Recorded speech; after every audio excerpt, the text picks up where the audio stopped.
여러분 안녕하십니까? 2020년 사회복지 행정론을 강의할 이순배 교수입니다. 여러분 3월에 심차게 대면으로 저와 함께 라포가 형성되는 소중한 시간을 함께 해야 됨에도 불구하고 119 코로나119로 인해서 비대면 수업으로 하게 됨을 양해의 말씀을 드리도록 하겠습니다. 라포가 형성될 수 있도록 질 좋은 수업이 될 수 있도록 최선의 노력을 다하겠습니다. 그러나 여러분들도 처음이고 그리고 또 익숙하지 않은 그러한 가운데서는 서로가 배려하고 이해하고 의미가 굉장히 중요합니다. 소중한 시간으로 라포가 형성될 수 있도록 들어주고 기억이 잘 안 되고 이해가 안 되는 부분은 질문을 통해서 내 것으로 알아가는 그러한 소중한 시간이 되기를 소망해 봅니다. 자, 그러면 한 학기 동안 수업을 어떻게 진행할 것이고 평가는 어떻고 여러분 궁금한 게 참 많죠. 지금부터 그 궁금증을 해결해 드리는 강의 계획서를 먼저 살펴보도록 하겠습니다. 자, 그러면 교과 목록은 사회복지 행정론이라는 것입니다. 그래서 소셜 웰페어 어드미니스트레이션, 그래서 이메일 주소는요 sun 아라비아 숫자 2 top 한메일 넷입니다. 학점은 3학점입니다.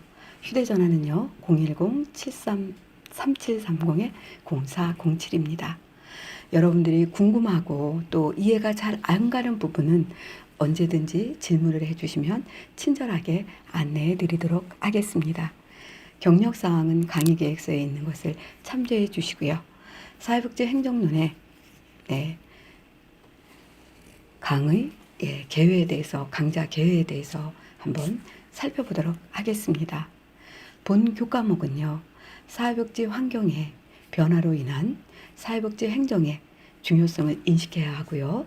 이것을 통한 사회복지 행정의 개념이라든가 이론, 역사, 전달 체계, 사회복지 조직관리인 리더십, 기획과 의사결정, 인사관리, 재정관리, 정보관리, 그리고 사회복지 프로그램에서 프로그램의 실행, 품질관리, 마케팅, 평가 등을 중심으로 해서 다양한 지식과 기법을 학습하고 사회환경의 변화로 인한 효율성과 효과성, 책임성을 확보하고자 가치, 지식, 기술의 통합화로 학습하고자 하는 강좌의 계율을 설정해 보았습니다.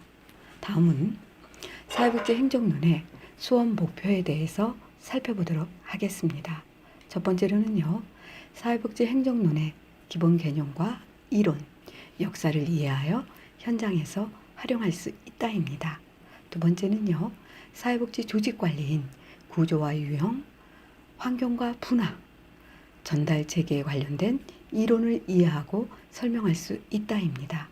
세 번째는요, 사회복지 관리인 기획과 성과, 인적자원, 재정, 서비스질, 정보관리, 마케팅과 홍보, 소년복지 영역에서 발생하는 여러 문제들을 가정, 학교, 지역사회, 문화 차원에서 분석을 해서 사회복지사의 역할에 대해 설명할 수 있다입니다. 네 번째는요, 사회복지 평가에 대해서 이해하고 현장에서 응용할 수 있도록 설명할 수 있다입니다. 다섯 번째는요, 사회복지 행정의 전망에 대해서 전문가로서 필요한 지식과 기술을 습득해서 현장에서 적용할 수 있다라는 5가지의 수업 목표를 설정하여 한 학기 동안 여러분과 제가 라포가 형성될 수 있도록 공감하는 시간으로 안내하도록 하겠습니다. 자, 다음은요, 평가 기준에 대해서 살펴보도록 하겠습니다. 중간고사는 30%, 기말고사도 30%, 보고서 레포트는 20%, 출석은 20%입니다. 성적 분포도에 대해서 살펴보자면요, 90점 이상은 30%, 80점에서 89점 이상은 40%, 80점 미만은 30%. 그러나 최종 수강 신청자가 10명 이상인 교과목은 상대평가라는 거죠. 그러므로 사회복지행정론은 상대평가입니다. 다음은 성적 확인 및 이의 신청에 대해서 살펴보도록 하겠습니다. 사회복지행정론이 종강일로부터의 14일 이내에 이의 신청을 할 수 있다라는 것입니다. 다음은 수업 방법에 대해서 살펴보도록 하겠습니다. 강의 70%, 발표 및 토론 10%, 동영상 시청 10%, 질의응답 10%입니다. 그리고 조별 발표를 할 수 있다라는 것은 여러분들과 제가 대면 수업을 통해서 여러분들의 의견을 수렴해서 방법론에 대해서는 적용하도록 하겠습니다. 자, 그 다음에 한 학기 동안 여러분들이 주 교재로 함께 사용할 교재에 대해서 소개해 올리도록 하겠습니다. 사회복지행정론 저자는 신복기회 이명이고요. 출판사는 공동체입니다. 출판일 연도는 2019년도입니다. 참고 문헌은 사회복지행정론 저자는 김남수의 4명이고 공조를 했고요. 출판사는 역시 공동체, 출판 연도는 2019년도입니다. 자, 그러면 여러분들이 이제 보고서를 작성할 때, 레포트를 작성할 때 어떻게 해야 될지 많이 궁금하시죠? 지금부터 궁금증을 풀어드리도록 하겠습니다. 과제부여 주차는 원래 5주차입니다. 그러나 이 과제부여 주차도 여러분들과 대면 수업에 의견 수렴을 해서 다시 과제부여 주차를 정하도록 하겠습니다. 자, 과제의 명은요, 여러분들이 사회복지를 공부하면서 그리고 사회복지 행정론 수업을 들으면서 자신의 가치, 본질이 무엇인지에 대해서 반성적 사고로 비전을 제시할 수 있고요. 1주차부터 14주차까지 8주차와 15주차를 뺀 이것은 중간고사와 기말고사를 제외한 주차에 대한 장별 정리와 그리고 장별 정리를 하면서 여러분 개인들이 느낀 감정의 표현을 평가란에 기술하시면 되겠습니다.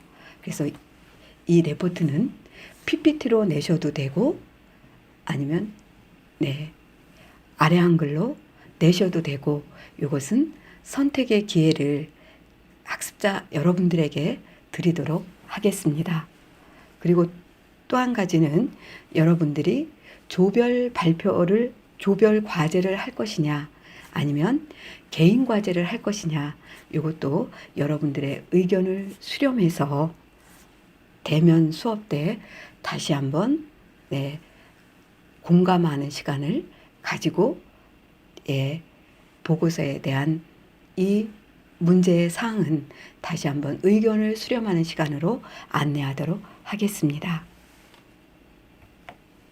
자, 그러면 여러분들이 이제 궁금해하는 1주차부터 강의 내용에 대해서 수업 방법에 대해서 학습 자료는 어떻게 해야 되는지 한번 살펴보도록 하겠습니다.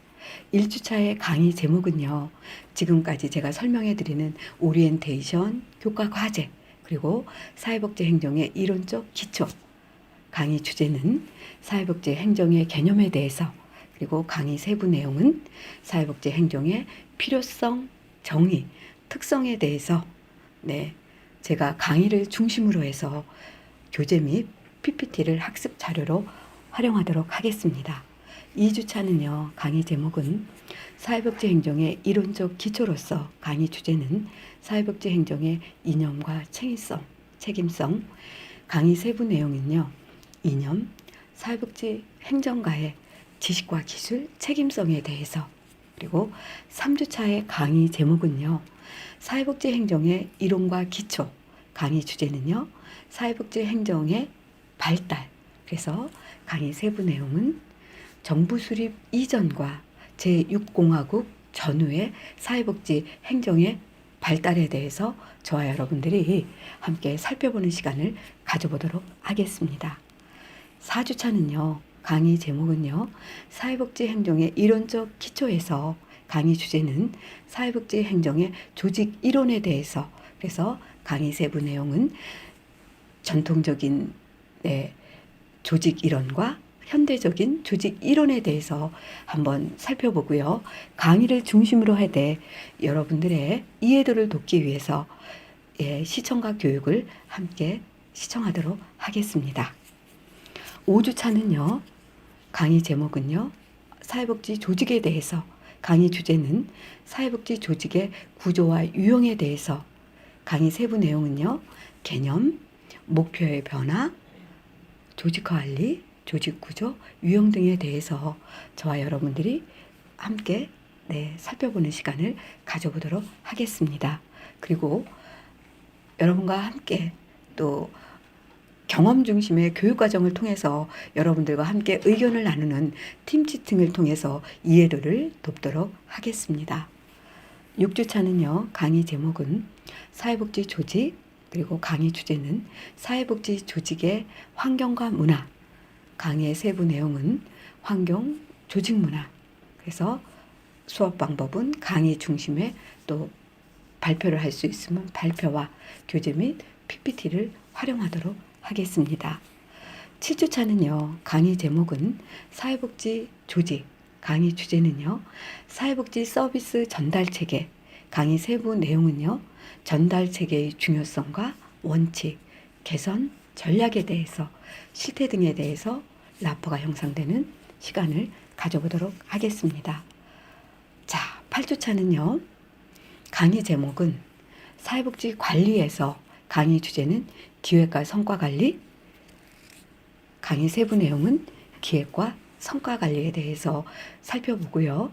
1주차부터 7주차까지의 여러분들이 중간고사를 치러야 되기 때문에 1주차부터 7주차까지의 종합 정리를 해드리고 시험 문제에 대한 예제를 함께 다루어 보는 그러한 시간을 갖고 중간고사는 마지막 3교시의 중간고사를 보도록 하겠습니다. 자, 이제 중간고사가 끝나면요. 9주차가 시작이 되는데요. 9주차에는요. 강의 제목은 사회복지 관리, 강의 주제는 인적자원 관리에 대해서, 강의 세부 내용은요. 인재 양성과 확보, 그 다음에 인재 육성, 리더십, 동기부여, 갈등 관리 등에 대해서 살펴보는 시간을 가져보도록 하겠습니다. 10주차에는요. 강의 제목은요. 사회복지 관리, 강의 주제는 재정관리에 대해서, 강의 세부 내용은요. 재정관리의 개념, 예산 수립과 결산, 회계, 모금의 방법과 전략에 대해서 저와 여러분들이 라포가 형성되는 시간으로 안내하도록 하겠습니다. 11주차에는요. 강의 제목은 사회복지 관리에서, 강의 주제는 서비스 질관리, 강의 세부 내용은요. 개념 및 특성, 그리고 질의 정의와 구성, 고객 만족도, TQM 등에 대해서 사례를 통해서 여러분들의 이해도를 돕도록 하겠습니다. 11주차에는요. 강의 제목은요. 사회복지의 관리에서 서비스 마케팅과 홍보, 그리고 강의 세부 내용은요. 사회복지 마케팅 홍보에 대해서 저와 여러분들이 라포가 형성되는 시간을 가져보도록 하겠습니다. 13주차의 강의 제목은요. 사회복지 관리인데요. 주제는 정보관리에 대해서, 강의 세부 내용은 정보관리의 개념이라든가 사회복지기관의 정보관리, 온라인 보고 등에 대해서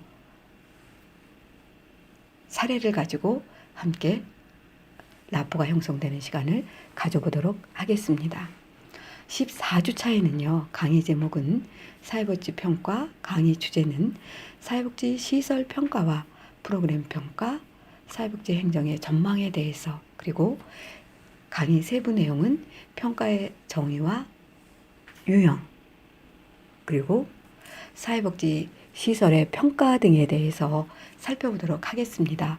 그리고 9주차부터 14주차에 배운 종합평가를 통해서 여러분들이 15주차에 기말고사에 대한 예제 문제를 살펴보는 시간을 가져보도록 하겠습니다. 그래서 15주차는 기말고사를 실시한다라는 것을 말씀을 드리고요. 이제 기타 안내사항을 좀 더 자세히 해드리자면요. 중간고사 30점, 기말고사 30점, 과제 20점 중에 여러분들의 수업의 태도라든가 수업의 발표라든가 질의응답에 10점을 넣어서 과제 20점으로 산출을 했습니다. 그리고 출석은 20점, 그래서 100점 만점으로 평가를 구성했고요. 중간 기말고사 60, 그래서 문제의 출제 형식은요. 객관식, 단답식, 서술식.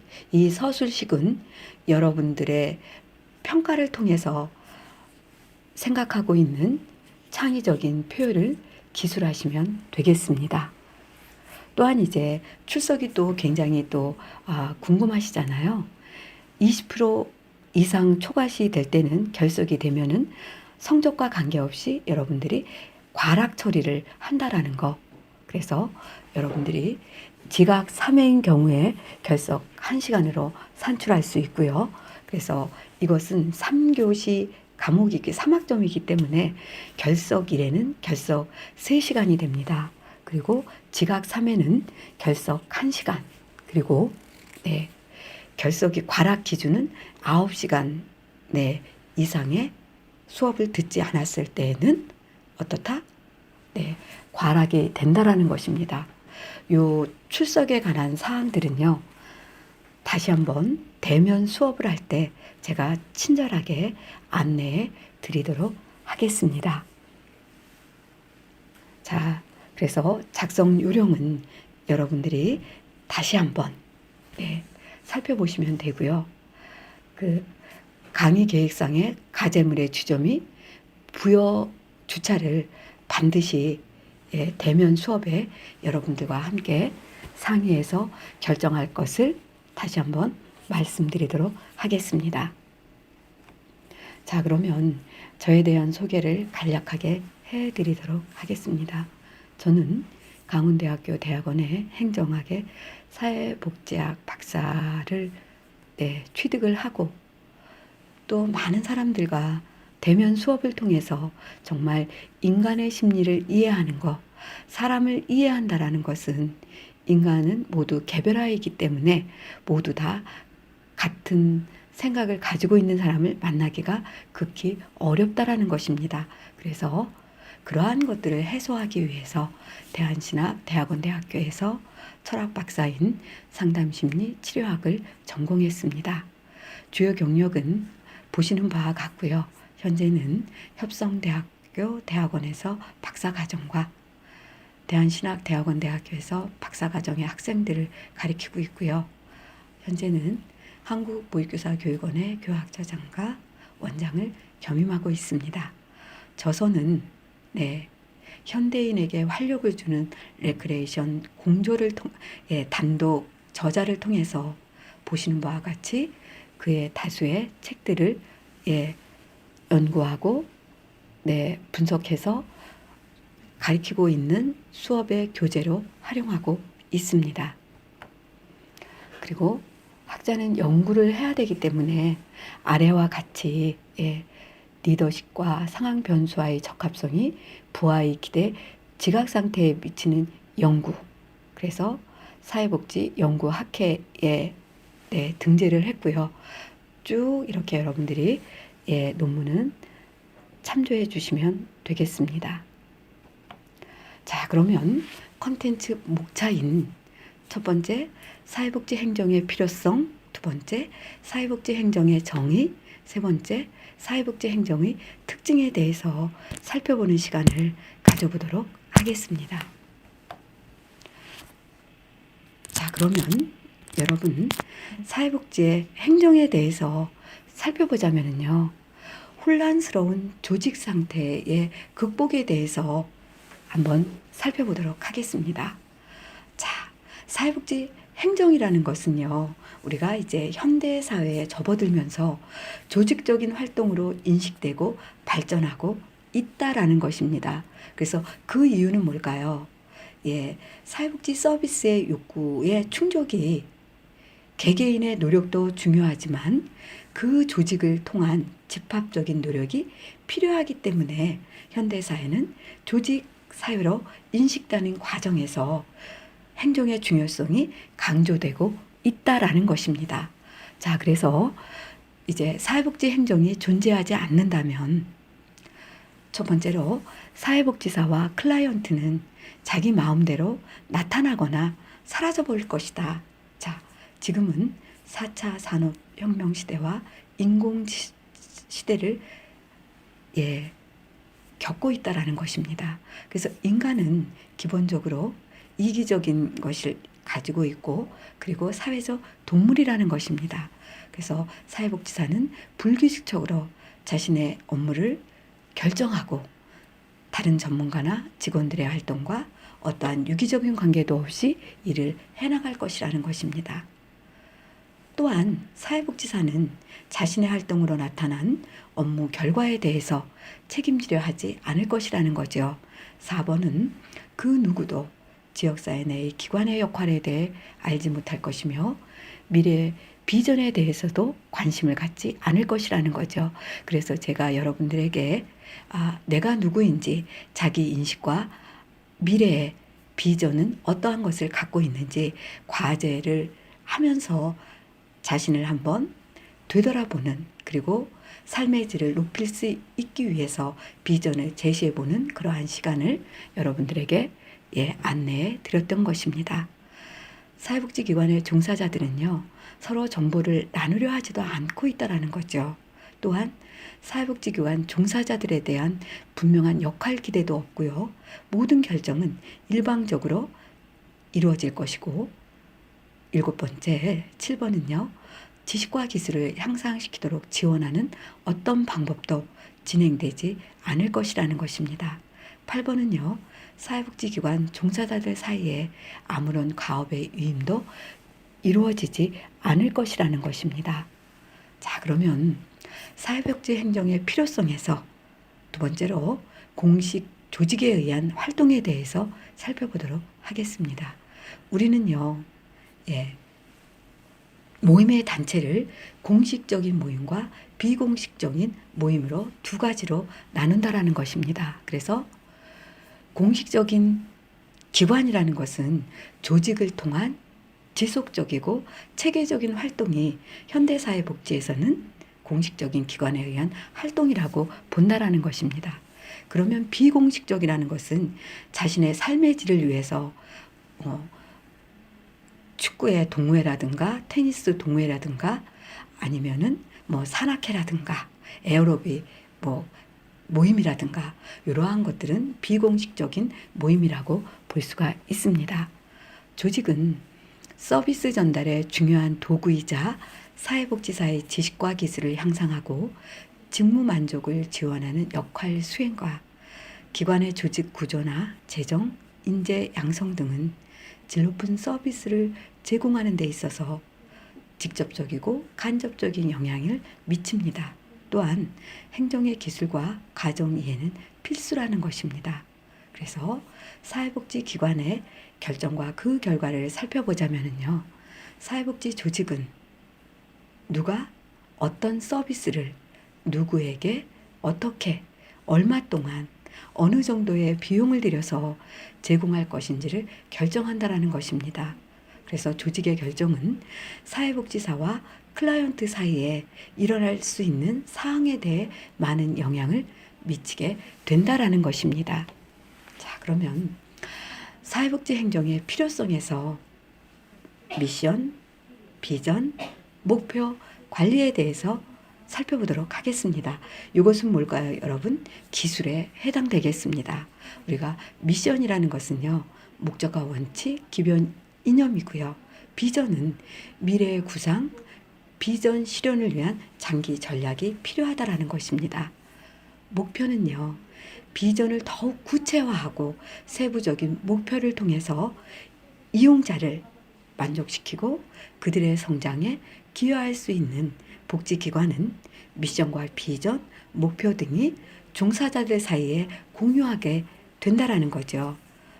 이와 반대로 조직 운영에만 급급해서 관행적인 사업과 인원수 채우기 등을 통한 단기적인 목표 달성에만 관심이 있다라는 것입니다. 자, 다음은요. 사회복지 행정의 개념에서 협의의 개념과 강의의 개념으로 본다라는 것은 우리가 지식의 가치로 본다라는 것입니다. 그래서 협의의 개념에 대해서 살펴보자면요. 국가 부조를 받고 있는 자, 그래서 장애인이라든가 아동, 기타 원조, 육성 필요자로 하여금 자립할 수 있도록 능력 발휘에 필요한 생활지도라든가 재활 서비스, 기타 서비스를 행하는 것을 협의의 개념이라고 보는 것입니다. 자, 그러면 광의의 개념에 대해서 살펴보도록 하겠습니다. 사회적인 제반 서비스는 사회복지 서비스, 보건의료, 교육, 여가, 소득 등을 체계적으로 조직화하고 이것을 총칭하는 개념을 의미하고 있습니다. 자, 여러분들이 이 시간에는요, 저와 함께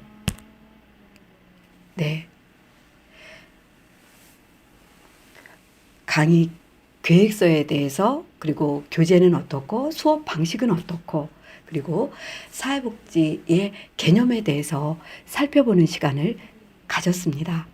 여러분 수고 많으셨습니다. 늘 말씀드리지만 이 수업 시간은 1주차는 75분을 진행해야 되기 때문에 첫째 시간과 둘째 시간과 셋째 시간이 딱딱 시간이 구분되어져 있지 않고 그 다음 시간 이어서 75분을 맞추도록 하겠습니다. 여러분 수고 많으셨습니다. 감사합니다.